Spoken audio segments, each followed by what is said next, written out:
सुल्तान महमूद गज़नवी वक्त जो नेक बादशाह थी गुजरियो आ, जंहिंजी दिल में टिन शयुनि जी तमन्ना ही चवंदो त इहे टे शयूं मूंखे मिलनि। कहिड़ियूं? हिकु चवंदो त अहिड़ी राति थिए मूंखे नबी साईं जी ज़ियारत थिए। ज़ोर सां सुभान अल्लाह नथा चओ। अहिड़ी राति थिए मूंखे नबी साईं जी ज़ियारत थिए। ॿी तमन्ना इहा आहे त माण्हू मूंखे चवंदा आहिनि, ओ सुल्तान महमूद तूं त उन नेक बादशाह सबक़तीन जे औलाद मां आहीं। हाणे मूंखे यकीन थिए त जाई बि मां उन नेक बादशाह जे औलाद मां आहियां। ऐं टे नंबर ते इहा तमन्ना आहे, ख़बर पए त भले में भलो कमु कहिड़ो आहे, सुठे में सुठो कमु कहिड़ो आहे। हाणे इहे टे तमन्नाऊं खणी करे घुमियो बेकराती बाज़ार में आयो।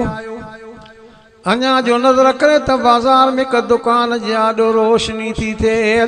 वेझो वञी नज़र करे त नंढो छोकिरो आहे जंहिं हथ में क़ुरान वारो क़ाइदो आहे, उन रोशनीअ ते वेठो थो पियो पढ़े। बादशाह पुछा कई छोकिरे खां, ॾे त ख़बर हे क़ुरान वारो क़ाइदो त मस्जिद में पढ़बो आहे, मदरसे में पढ़बो आहे, तूं राति जो बाज़ार में दुकान जाॾो कीअं थो पढ़े? छोकिरो चवण लॻो, ॻाल्हि ॿुध, असांजी मस्जिद आहे पर उन मस्जिद में रोशनी जो इंतज़ाम कोन्हे को।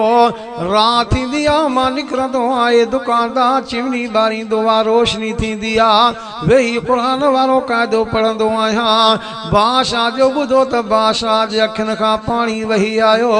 रोई करे चवण लॻ, सल मूंखे ॾेखार कहिड़ी मस्जिद आहे, अची ॾेखारे हीअ मस्जिद आहे। बादशाह हो देरि न कई, चिमनी घुराई, घासलेट घुराई, रोशनी करे न कई, नहीं त वेही करे क़ुरान वारो क़ाइदो हित पढ़। हुन पढ़ण शुरू कयो। बादशाह ॿी कुंड में वञी निमाज़ तहज्जुद जी पढ़ी करे सुम्ही पियो। निंड अची वई। निंड में सुहिणे अरबी साईं जी ज़ियारत नसीब थी वई।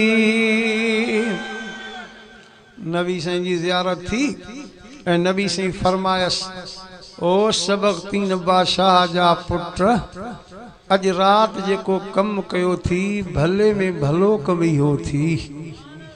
छड़ो चिमनी ॿारे रोशनी कयईं, क़ुरान पाक जी तालीम हली पई, अल्लाह टई तमन्नाऊं पूरियूं करे छॾियसि। नबी साईं जी ज़ियारत बि थी हुयसि ऐं नबी साईं पंहिंजे ज़ुबान पाक मां लफ़्ज़ चयसि, सबक़तीन बादशाह जा पुट। नबी साईं जो चवे त ॿियो छा खपे? ऐं फरमायो, भले में भलो कमु इहो थी जेको क़ुरान जे तालीम लाइ चिमनी वारे करे रोशनी कई थी। अबा भले में भलो तव्हां वे उहो अथव, ख़ैरुकुम मन तअल्लमल क़ुरान वअल्लमा। नबी साईं फरमाता, तव्हां में भले में भलो माण्हू आहे जेको पाण बि क़ुरान पढ़े, ॿियनि खे बि क़ुरान पाक पढ़ाईंदो आहे।